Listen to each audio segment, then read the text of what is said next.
मुश्किल था।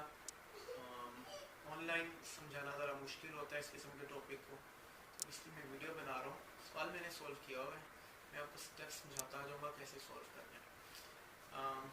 इसकी एग्जांपल है ये, carry out necessary calculations to obtain least square estimates of regression line. ये पॉपुलेशन पैरामीटर्स में रिग्रेशन लाइन दी, इसकी एस्टिमेटेड इक्वेशन निकालनी और इसके पैरामीटर्स अल्फा, बीटा 1, बीटा 2 की वैल्यूज निकालनी।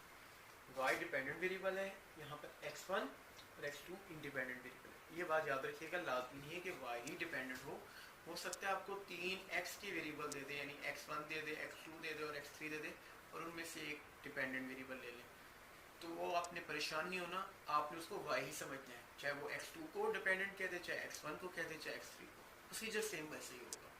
आपने क्या करना है, ये डाटा दिया होगा, अगर तो आपने इक्वेशंस बना के सॉल्व करना है नॉर्मल इक्वेशंस, तो सबसे पहले आपको नॉर्मल इक्वेशंस बनानी आनी चाहिए। आप क्या करोगे, आपने एस्टिमेटेड मॉडल लिखना है, वो हमेशा आपने इस फॉर्म में लिखना है, y is equal to a plus b1 x1 plus b2 x2 form, इस फॉर्म में।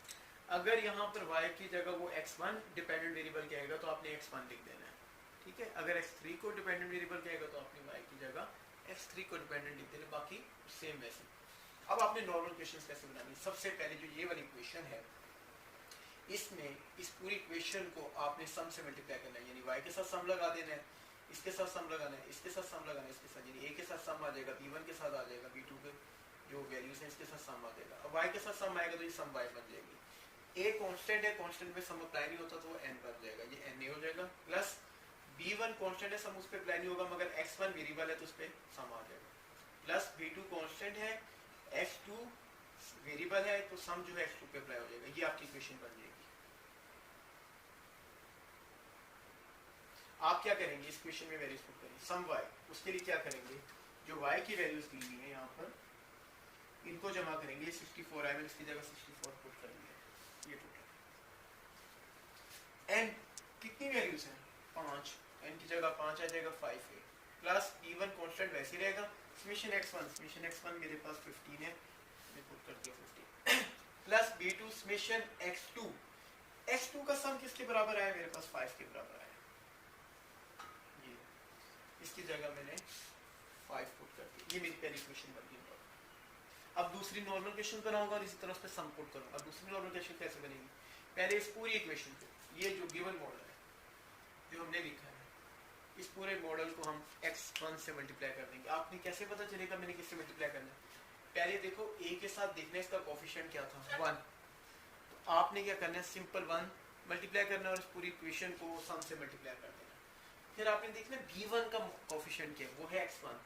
अब आपने क्या करना है, पहले इस पूरी इक्वेशन को x1 से मल्टीप्लाई करना है और फिर इसके ऊपर सम अप्लाई करना है। अगर मैं इसको पूरी इक्वेशन को x1 से मल्टीप्लाई करूं तो बन जाएगी x1y this is equal to a x1 plus b1, x1 से मल्टीप्लाई होगा तो x1 का square plus b2 x1 x2, ये इक्वेशन बन जाएगी। मैं रब कर रहा हूँ समझाने के लिए, लिखिए जस्ट इसको आपने क्या करना है, फिर सम अप्लाई करना है, तो ये आपकी इक्वेशन दूसरी आ जाएगी, summation x1y plus a summation x1 plus b1 summation x1 का स्क्वायर, क्योंकि वो स्क्वायर हो चुका था, plus b2 summation x1 x2, ये आपकी इक्वेशन बन जाएगी।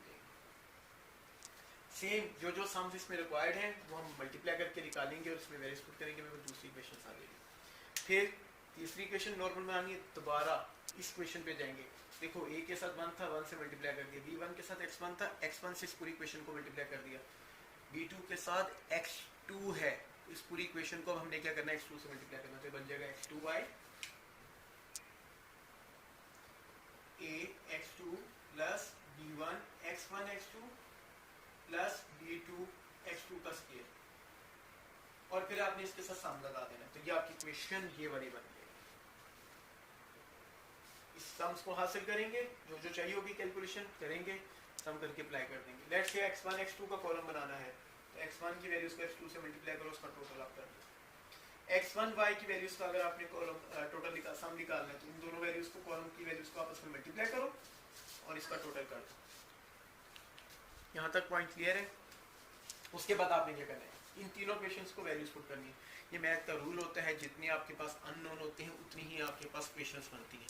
आपके पास यहाँ 3 अननोन है, A, B1, B2, 3 अननोन्स आपने निकालने हैं तो 3 क्वेश्चंस बनेंगे। ये हमारी 3 नॉर्मल क्वेश्चंस आ गए। अब आपने क्या करना है, इनको सोल्व करना है। इनको सोल्व करने का आपको ट्रिक बता रहा हूँ।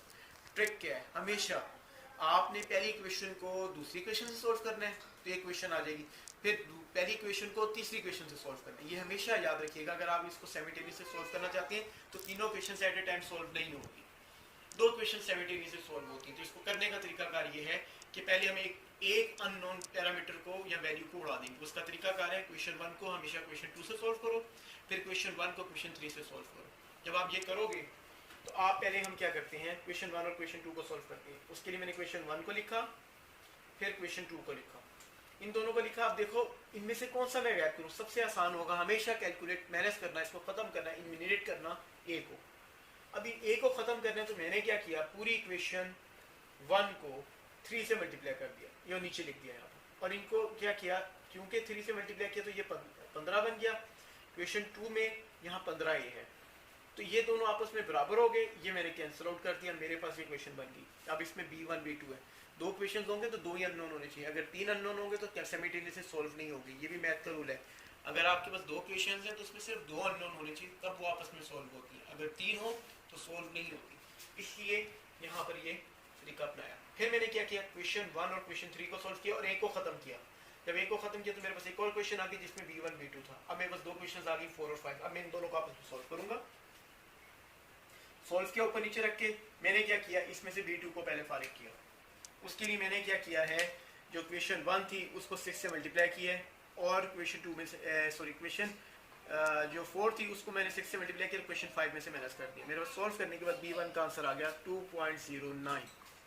उसके बाद B1 की वैल्यू में क्या क्वेश्चन 4 में पुट करूंगा या क्वेश्चन 5 में, क्यों, क्योंकि वहां सिर्फ B2 है क्वेश्चन B1 के साथ। B1 की तो वैल्यू आ गई, पुट कर दूंगा, ऑटोमेटिकली मेरे पास B2 की वैल्यू आ जाएगी। वो मेरे पास आ गई क्वेश्चन 4 में पुट करने के बाद 2.64।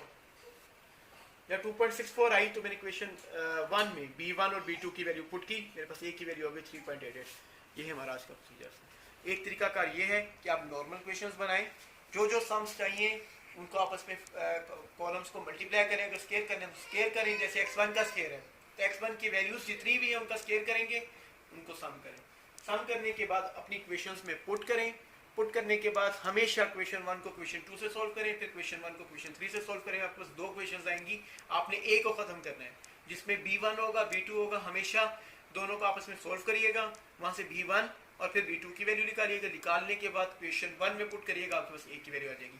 ये था पहला मेथड। दूसरा मेथड वो फार्मूलाज हैं जो B1 B2 के मैंने आपको दिखाए थे पिक्चर में। मैं फार्मूला लिखता हूँ, उसके लिए आपको कुछ कैलकुलेशंस करनी पड़ती हैं। कैलकुलेशन करके डायरेक्ट वैल्यू पुट करके फार्मूले में आप आंसर निकाल सकते हैं। अगली वीडियो में वो होगा। अल्लाह हाफिज़।